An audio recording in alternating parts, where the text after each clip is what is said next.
السلام عليكم ورحمة الله وبركاته.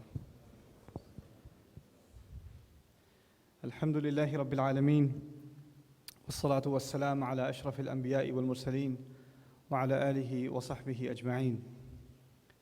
ثم أما بعد فأعوذ بالله من الشيطان الرجيم. إن هذا القرآن يهدي للتي هي أقوم ويبشر المؤمنين الذين يعملون الصالحات أن لهم أجرا عظيما وأن الذين لا يؤمنون بالآخرة أعتدنا لهم عذابا أليما. اللهم لا تجعلنا منهم. رب اشرح لي صدري ويسر لي أمري واحلل عقدة من لساني يفقه قولي.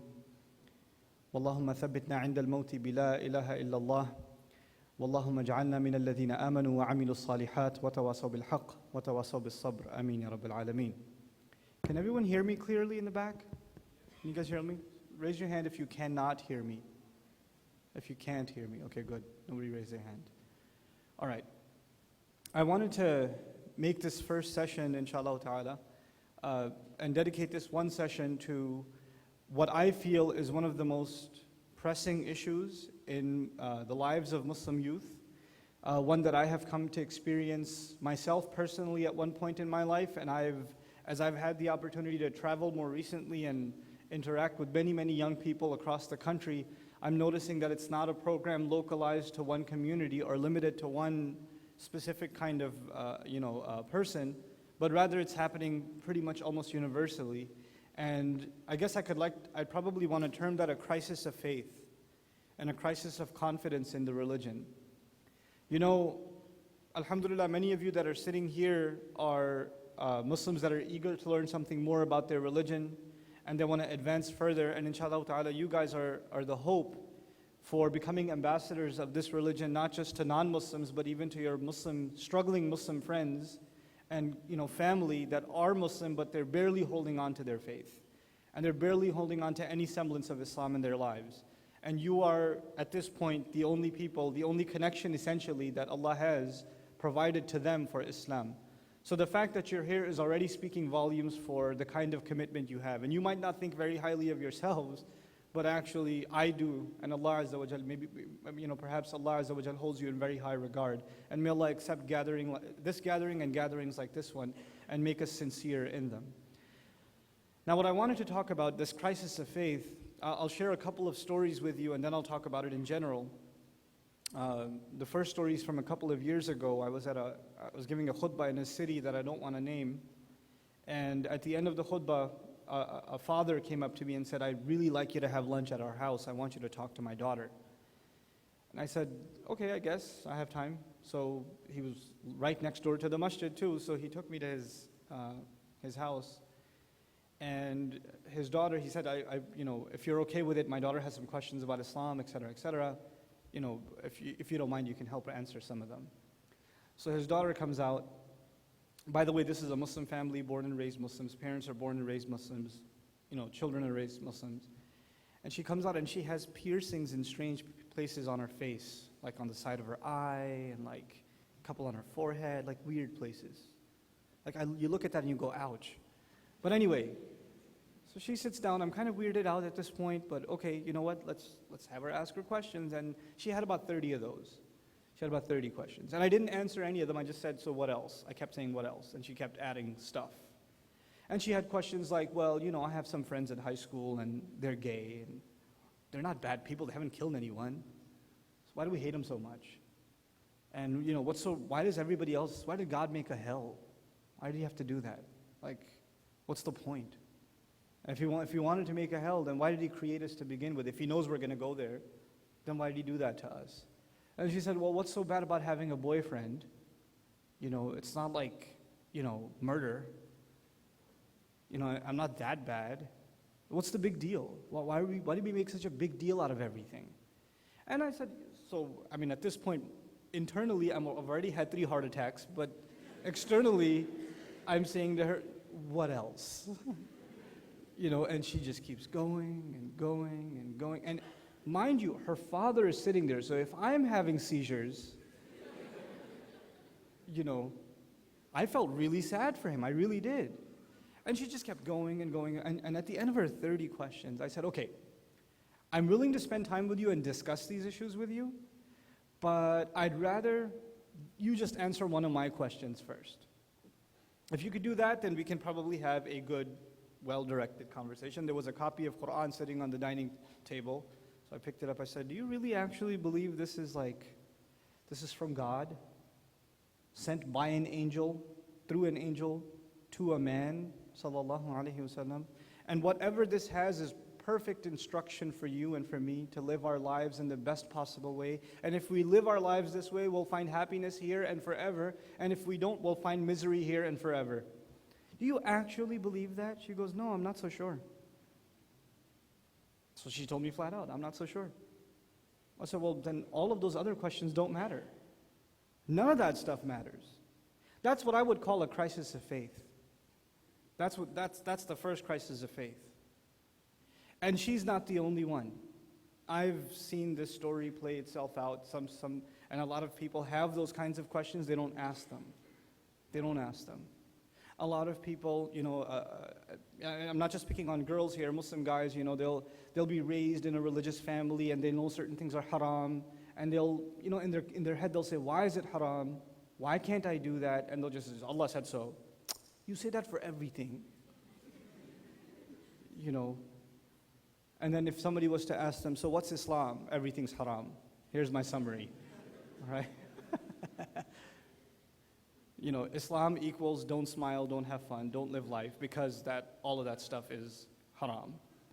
It's forbidden, right? And of course it's reinforced because when you come to a typical masjid across the country, all you see is people that are frowning all the time. It's like mamnu' at-tabassum, right? It's forbidden to smile here. Like if they even see a child running a little bit with a smile, hey, masjid.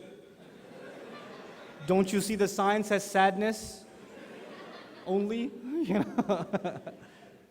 It's like a depressing thing. So, a child even growing up in a Muslim community, in an Islamic school he goes to, I'm not knocking on any Islamic schools here in Maryland, I don't know enough. But generally, it's run by some very angry aunties. The kids that are in class are just seeing angry people all the time. And the more religious they are, the angrier they are. Right? The longer the beard gets, the bigger the frown is. Very hard to smile. So they're in this environment all the time, and there's some questions that start popping in their head. Why am I even Muslim? Everybody around me is so miserable. They can't do anything. Every time I want to do something fun, they say haram.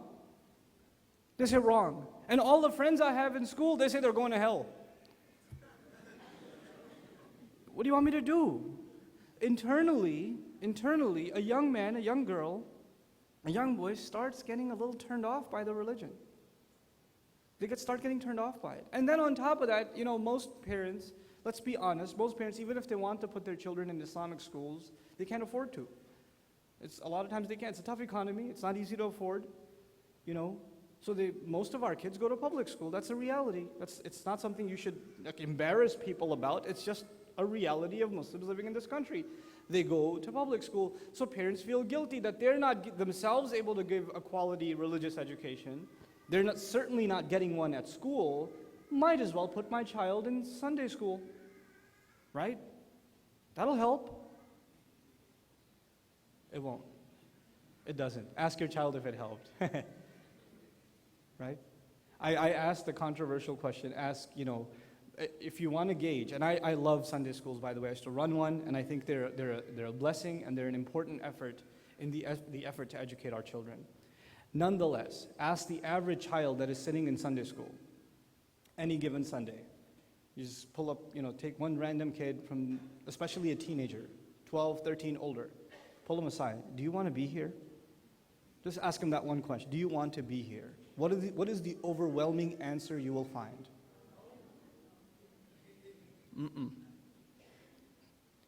They've already served 5 days in prison at school.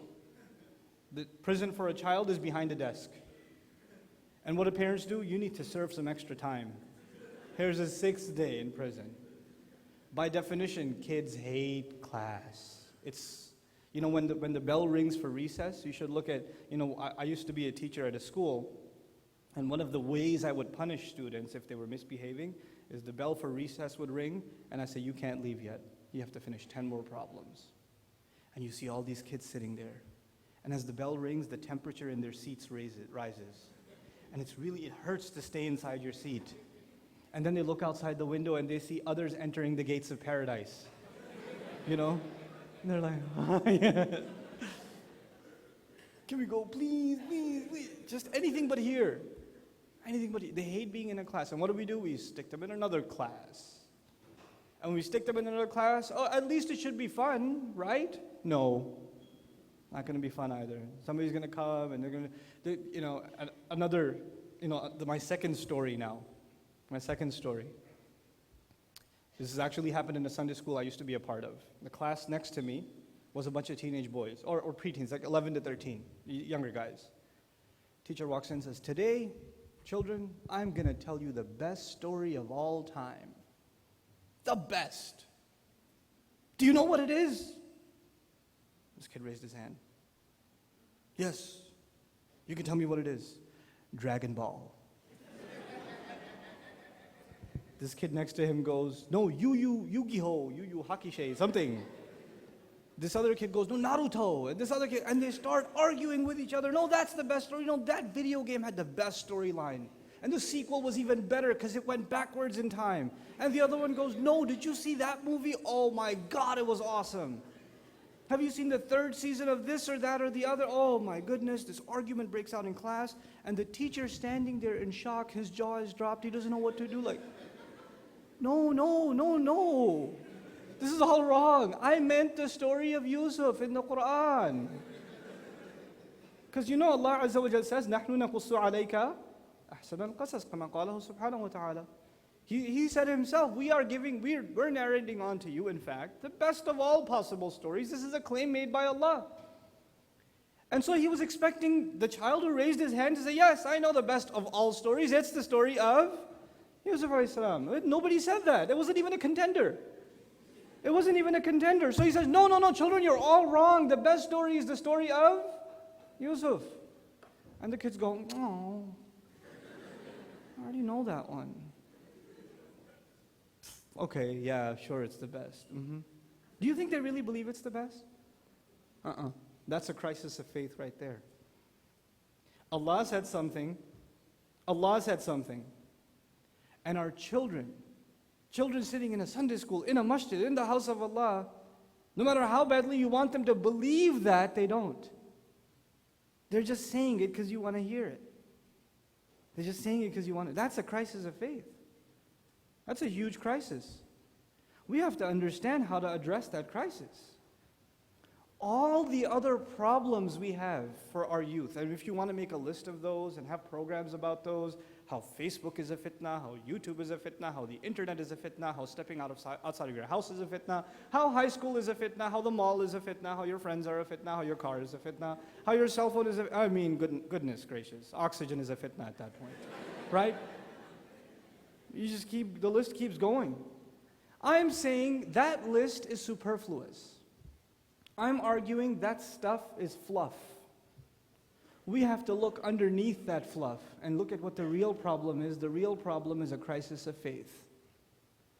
We need to understand the problem. And the problem is our youth are not confident, not proud, not in love with Islam. They're not confident in the Quran. They're not confident that the Messenger of Allah sallallahu alaihi wasallam is the absolute best role model. No one deserves to be loved more. No one deserves to be followed more. No one. My third story is part of crisis of faith. I mentioned the story at the ICNA convention too. We're flying to the ICNA convention. I usually take my whole family, all 28 of them. I have 6 children. I lose count sometimes. But anyway, so we're flying together. My kids are little, so they're short, so they can't really see over the seat in the plane. So they're little. They're sitting there, and my wife and I were taller, so we can see the TV screen when it drops. Right? So there's a movie playing. We don't want to see it, but it's in your face right here. And of course, alhamdulillah, we don't have headphones, so it's a silent film at that point. And it was the Justin Bieber documentary. Yeah. Imagine that. Well, thankfully it was a silent film, right? So, move forward, they say. And also license plate number. I'm kidding. Okay, just move forward as much as you can. Thanks for moving. I really appreciate that. Not all at once, please, calm down. Okay. There are spaces in the front. Yeah, there's spaces in the front, please take them. Okay. So, this documentary that is playing, I'm trying to avoid looking at it, but I can't help myself. I can't help myself because they're showing this kid come and start singing his songs, and girls in the audience are crying. Like, you could tell they're just like, we love you so much, I'll die for you. And mothers bringing their daughters to concerts. And then somebody's handed a voucher that says you get to meet him backstage. You should see the family, how they're jumping up and down in joy. And in the course of that video, I was like, oh man, these people have nothing to look up to. This is all they have to look up to. They're so happy at this. They're so happy at this. How sad a life can it be? And next clip, there's a Muslim girl. She's wearing a hijab. She's handed a voucher. You're going to get to meet Justin Bieber. And she's going around a tree, hugging it and going crazy. And she's not the only Muslim girl that would do that. She's not. Don't say, astaghfirullah. What kind of Muslim? That's the average Muslim girl. That's normal. Okay? So now we have a crisis, not just of faith, but some of the fruits of faith. What are some of the fruits of faith? The faith itself is you're convinced Islam is true, right? That's faith itself. You're convinced Islam is true. But beyond that, a step above that is you take pride in it. And a consequence of that is everything that is not Islam no longer appeals to you. Everything that contradicts Islam, you don't, not only are you not attracted to it, you feel sad for people who are. You look at it as something beneath you. Let me tell you what a great thing for Muslims would be. A point of pride for Muslims would be. Instead of a young Muslim man thinking, I can't do this, I can't do that, I can't do the other, everything is haram, look at my friends, they get to do this and that and the other. Instead of a Muslim girl who's going to high school and she's wearing hijab and everybody makes comments at her and pokes fun at her and says weird things to her. Or girls tell her, you look so ugly because of that thing on your head, etc., etc. And she's thinking in her head, I wish I could be like those other girls. They get to do whatever they want. I can't do anything. I can't have any fun in life. The only thing that's keeping me from being happy is Islam. Wow, there's some huge transformation happening on this side. What is going on? Was it something I said? I'll wait for this Baltimore Revolution to be over. Take your time. What just happened? Still trying to understand. Are you moving up? The easier thing would be the people in the back just move up instead of everybody move up, but okay. Whatever works for you, inshallah. So, I didn't want to just mention the crisis of faith. I wanted to try to mention some of its solutions. How do you address the crisis of faith? It's easy to talk about a problem. It's hard to talk about solutions. It's hard. And I'm not going to, my disclaimer will be, I don't claim to have answers, like absolute ones. I have some ideas. I'd like to share those ideas with you. These ideas are a result of discussions with scholars, with counselors, discussions with youth, that I feel, I don't want to give you kind of generic kinds of answers. I want to try to give you some kind of practical answers. Again, they may not be the absolute solution, but inshallah ta'ala, with your own discussions among yourselves, you'll come up with some better things. The first part of the solution is that we have to create a culture around strong friendship. Not even Islamic, identity itself, it revolves around who you hang out with, who you spend most of your time with, who you identify with. When you spend most of your time on a computer, you start taking on some of the qualities of the stuff you're reading and the stuff you're watching. It starts invading your thoughts. The kinds of people you spend time with, if they're studying Islam all the time, you'll want to study Islam too. If they're playing basketball all the time, you'll develop a habit for playing basketball also. If they're going to watch movies all the time, you're going to want to go to the movies too. Your environment has an effect on you. The people you surround yourself with has an effect on you. The Muslim community starting with the Muslim family and then evolving to the Muslim community, needs to actually have a campaign to ensure our young children are in the company of good role model older kids, like a big brother, big sister type thing. Like so when our girls are 12, 13, 14, when they're coming up in their ages, some of the more leading Muslim girls in our community that are 17, 18, 19, they're going to college, they're holding on to their religion, they're learning their deen. These girls are role models, they don't even know it. And our younger girls need to be spending time with these older girls. It's really important that they have someone to look up to that is strong in their deen, and they aspire to want to be like them. That's really important. The same goes for the guys. At a younger age, it's not like, what we do is we keep the little kids by themselves, we keep the big kids by themselves, and it doesn't work out. There needs to be a kind of mentorship happening at the community level, so that our younger boys are spending time with some of the older boys, especially the ones that are mature in their religion. And we have, mashallah, even though we don't have a lot of those, we have enough of those. We have enough young people that are mature in their religion, they really want to learn more about it, and they're good role models. They have youth, they have energy, they have health, they have good looks. They could go on any number of ways in their life, and they chose to submit themselves to Islam. That in and of itself is huge. That already makes them a role model. Whether they're ever grabbing a mic and speaking publicly or not doesn't matter. They're still role models, and we need to put them in that position. It does two things. One, it gives young people someone to look up to, and two, it gives older kids a sense of responsibility. It makes them realize that others have eyes on them, that they have to answer to a higher standard because they set the tone for others. It gives them a sense of responsibility too. And that kind of mentorship thing needs to start happening when families start doing that and utilizing the community as a place where that kind of mentorship can happen. That's one suggestion.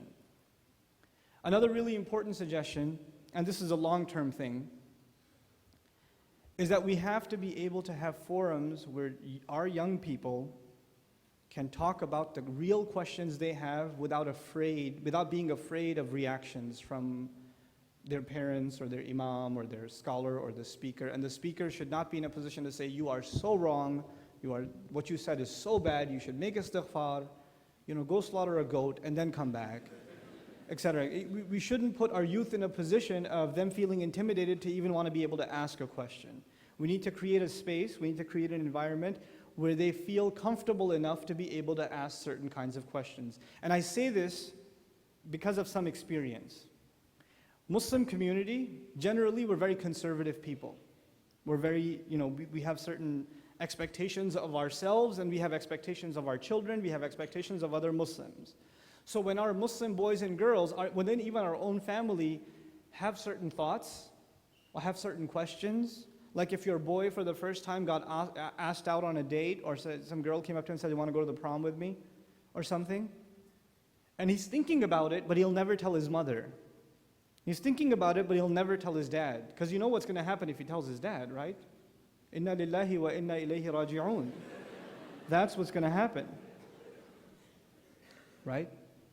So he can't talk to his parents about this stuff, even though it's on his mind, and even though some stuff is on her mind, she can't talk to her parents, she can't talk to even the imam, because what's the imam going to do? And I don't know the imam here, so I'm speaking in general terms. The imam will give a khutbah next week. You know what the sister came and told me? They're afraid of being just called out. They're afraid of being called out. There needs to be a space where they can ask their questions.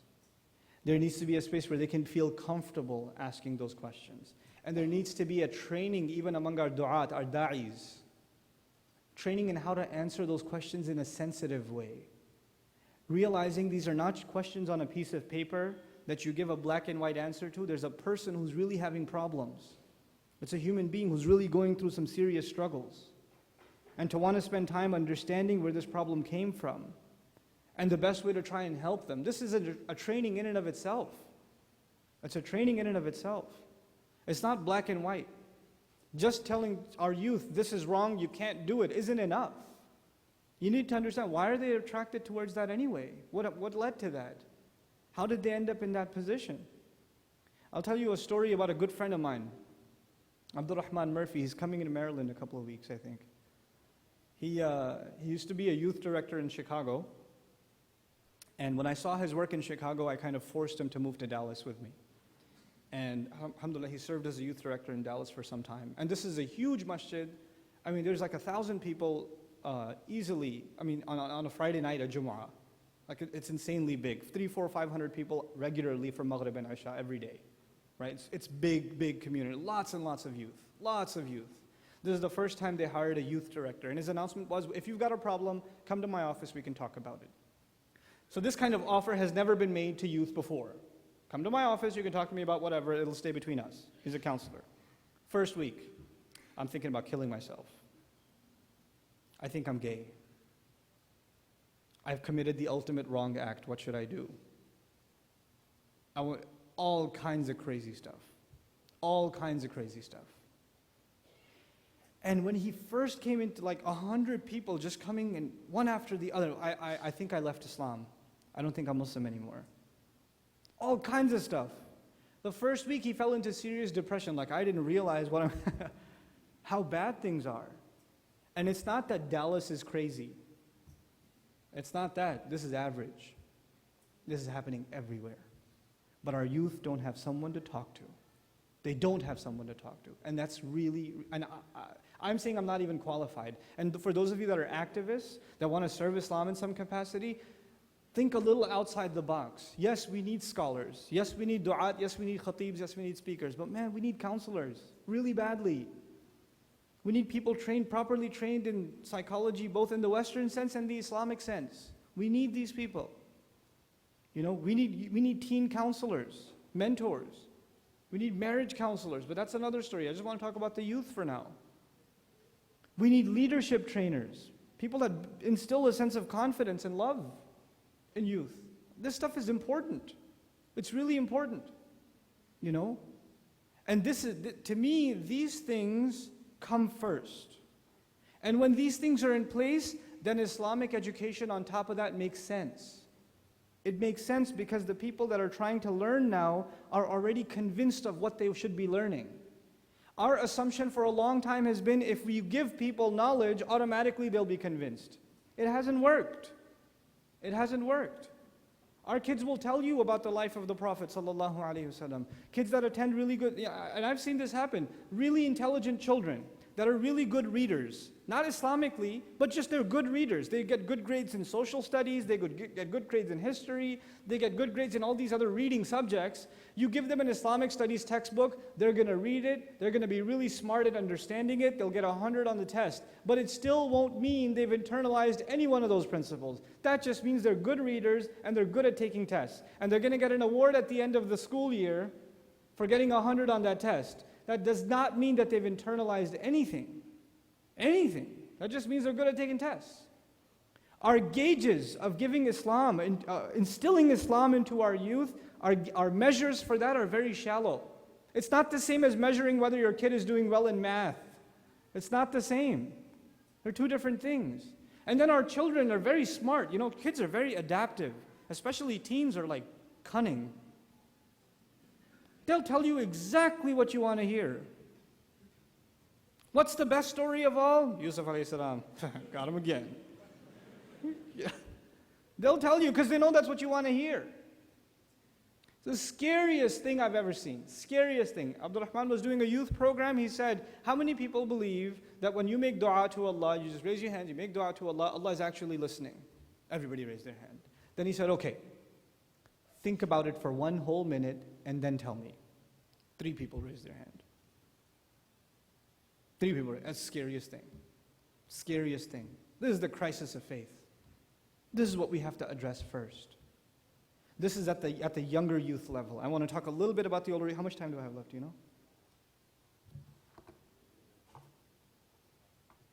Half an hour? No, I don't need half an hour. Okay. I need much less than that.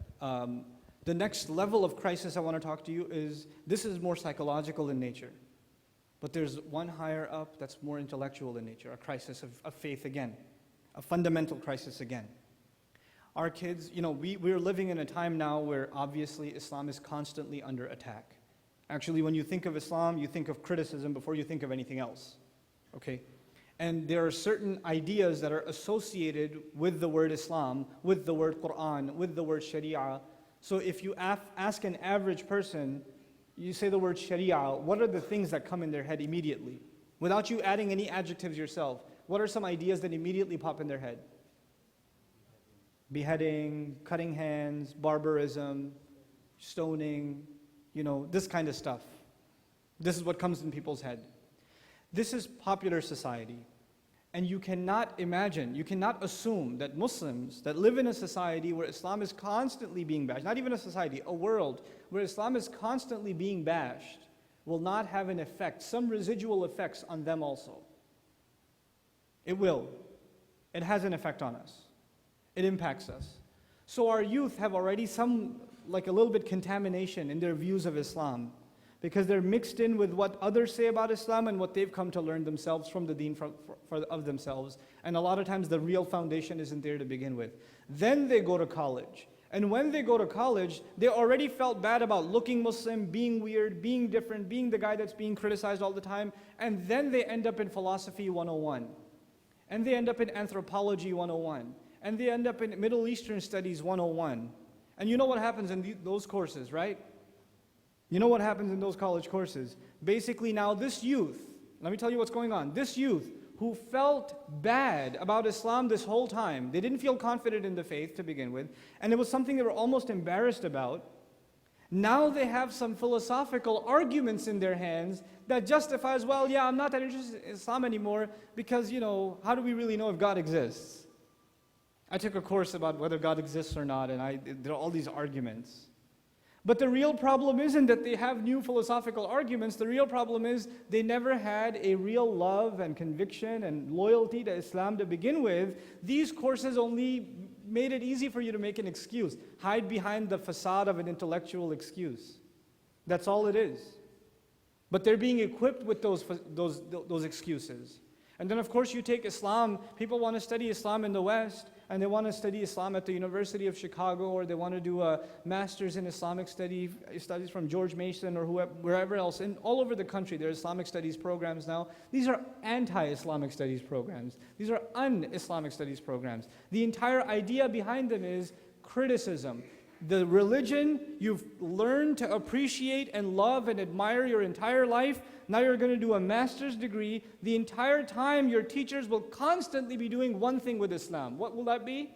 Criticism, criticism, criticism, criticism, criticism. You don't think that'll have an effect on you? You don't think that'll start messing with your head eventually? I met a friend who's doing a master's degree in Islamic studies at Harvard. And he told me he used to do, he was learning Islam in high school. He got really interested. He went to Syria and did some Arabic studies. When he came back, he said, I should learn more about Islam. So I decided to join the master's program at Harvard. So he joined.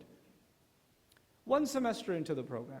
1 semester. The first semester was Introduction to Hadith. Sounds awesome. You know what the premise of the textbook was? The premise of the textbook was, the more sahih a hadith is, if it's muttafaqun alayh, if it's agreed upon by both Muslim and Bukhari, that just means the authors went out of their way to tell people that it's authentic. So the more authentic the Muslims say it is, actually that's the more fabricated it is. That was the premise of the course. That was the premise of the course. Introduction to Hadith. You take that for a semester, see what happens to you. Are we even equipped to handle that stuff? No. No, we're not. And I'm arguing that that's already happening. A good number of youth are in Islamic studies programs, and they're developing some very strange understandings of Islam. Very strange understandings of Islam. And these are going to be movers and shakers in the world. You think that these people that are on CNN, that come out, the Irshad Manjis of the world are weirdos? There's a whole army of them on the way. There's a whole slew of them on the way. You think that's wacky? You haven't seen anything yet. The real show is about to begin. We haven't equipped our own youth intellectually. Our Islamic schools should not be there to protect children from the world of kufr. Our Islamic schools are supposed to be, this is what you're going to find them saying about Allah's deen, and this is how we respond. So when you go out there, you're not there to answer their questions. You become the people that follow the nation of Ibrahim alayhi salam. He's not asked questions, he's the one asking the questions. He's not, he's not shaken about his faith. He makes other people shaken about their false beliefs. It's the other way around. Our entire approach to Islamic education has become entirely defensive. There's too much fitna out there. We need to shield our children and hide them from what's going on outside. I fear for them when they go to college. No, everybody else should fear when the Muslim goes to college. It should be the other way around. We should be the carriers of confidence. That's what it should be. It needs an entire rethinking on our part on how Islamic education is conducted. We're constantly on the defense. This is my last point about this, building this kind of character and this mindset. We're continuously on the defensive. I'm tired of it. I'm tired of it, personally. We don't have to constantly explain ourselves. That's a really easy strategy that was employed even at the time of the Prophet ﷺ.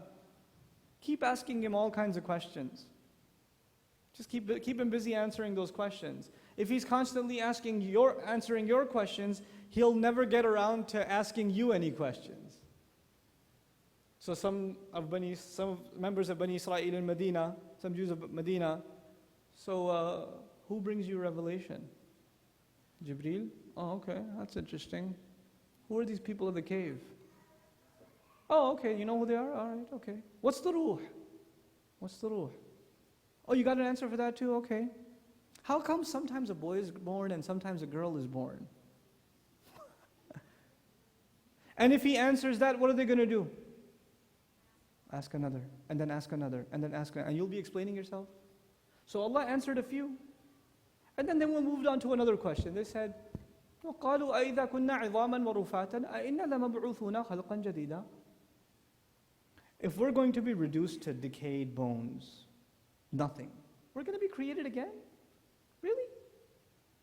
This time Allah did not explain. Usually He does, right? He answers the question. They asked about the people of the cave. Did Allah explain in detail? He did. When they asked about, Jibreel alayhi salam, Allah explained in detail. This time Allah drew a line. قُلْ كُونُوا حِجَارَةً أَوْ حَدِيدًا أَوْ خَلْقًا مِمَّا يَكْبُرُ فِي صُدُورِكُمْ. Tell them, even if you forget bones and decay, turn into rock, turn into metal, Allah will bring you back anyway.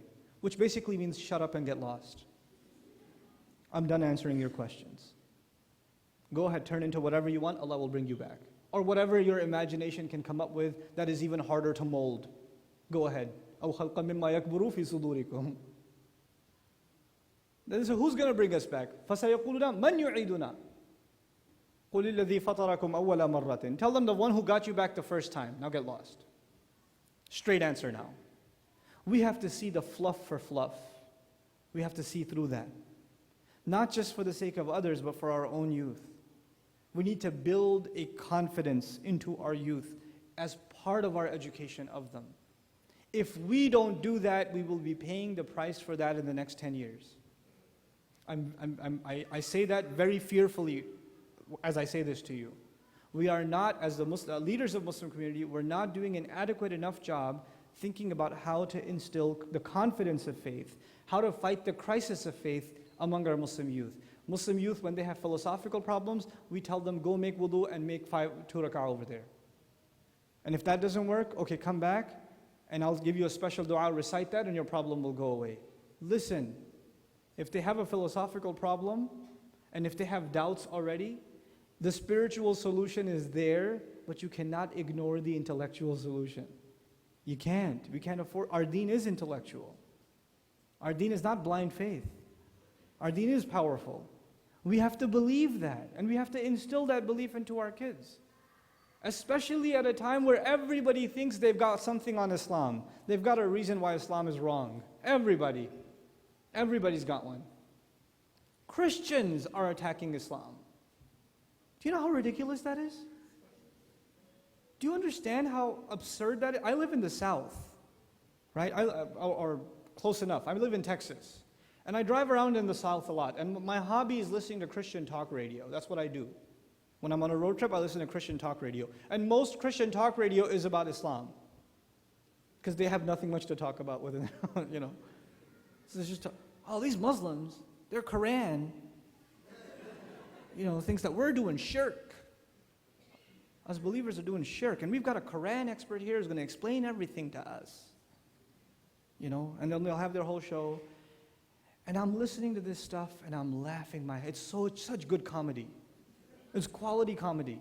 Except when they talk about the contradictions in the Quran and its grammatical mistakes, right? When they talk about that stuff, I'm sitting there laughing, and at the same time I start crying. Because somewhere there's a Muslim listening to this who has no foundation in faith, and he's listening to this and saying what to himself or herself? Oh my God, that makes sense. They're onto something. They got us.